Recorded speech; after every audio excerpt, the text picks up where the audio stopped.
നിസ്കാരം തുടങ്ങി ബിദ്അത്തിന്റെ സംഘടനകളിലേക്ക് ചേക്കേറി പോകുന്ന യുവാക്കൾ ആദ്യമായി അവർക്ക് വരുന്ന ദുരന്തം എന്താണെന്നറിയുമോ? ഞങ്ങളുടെ നിസ്കാരമാണ് തൗഹീദിന്റെ നിസ്കാരം, ആ പള്ളിക്കാര് ശിർക്കിന്റെ നിസ്കാരക്കാരാണ്. തോന്നാറില്ലേ അവർക്ക്? ഞങ്ങളുടേത് മാത്രമാണ് ശരിയെന്നും ബാക്കിയുള്ളവരുടെ ഇബാദത്തിനെ പുച്ഛമായി കാണുകയും ആ പള്ളികളിൽ പോയാൽ നിസ്കാരം പോലും സ്വഹീഹല്ല എന്ന് പോലും പറയാൻ ധൈര്യപ്പെട്ട ആളുകൾ നമ്മുടെ മലയാള കേരളത്തിലില്ലയോ? നിങ്ങൾ ആലോചിച്ചു നോക്കൂ. അഹങ്കാരം ഒരു അല്പം ഒരു കടുകുമണിയോളം കിബിർ ഹൃദയത്തിലുണ്ടെങ്കിൽ നാളെ സ്വർഗം ഹറാമാണെന്നാണ് നബി തങ്ങൾ പറഞ്ഞിട്ടുള്ളത്.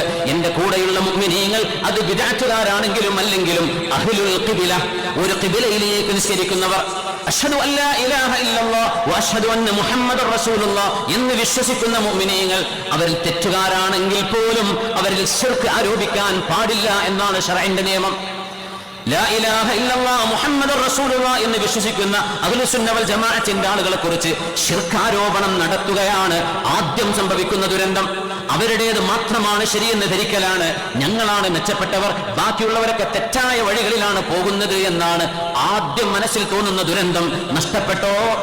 ഈമാനിന്റെ അടിസ്ഥാനപരമായ തകർച്ച സംഭവിച്ചുവോ? ഈ അടിസ്ഥാനപരമായ തകർച്ച സംഭവിച്ചാൽ പിന്നെ ചെയ്യുന്ന ഇബാദത്തിന് എന്ത് വെളിച്ചം കിട്ടാനാ? അങ്ങനെയാണോ ചിന്തിക്കേണ്ടത്? നമ്മളൊന്ന് നന്നായി എന്ന് വിചാരിച്ച് ബാക്കിയുള്ളവർ മോശക്കാരാണെന്ന് വിചാരിക്കാൻ പാടുണ്ടോ? അതല്ലേ ശീലിപ്പിക്കുന്നത്? മൈക്ക് കെട്ടിയിട്ട് സ്റ്റേജുകളിൽ മുഴുവനും മൗലിദ് കഴിക്കുന്ന ആളുകൾ ബിദ്അഇകളാണെന്ന് പറയുകയും ഏതെങ്കിലും ഒരു മഹാന്റെ ഖബറെടുത്ത് ചെന്ന് ദുആ ചെയ്താൽ റബ്ബിനോട് ദുആ ചെയ്യുന്ന മുഅ്മിനീങ്ങളോട് അവർ ഖബർ പൂജ നടത്തുകയാണെന്ന് പറയാറില്ലേ? ഖുബൂരികളാണെന്ന് പറയാറില്ലേ? ഈ ആരോപണങ്ങൾ എത്ര ദുരന്തമാണ്, എത്ര ഗൗരവമുള്ളതാണ്!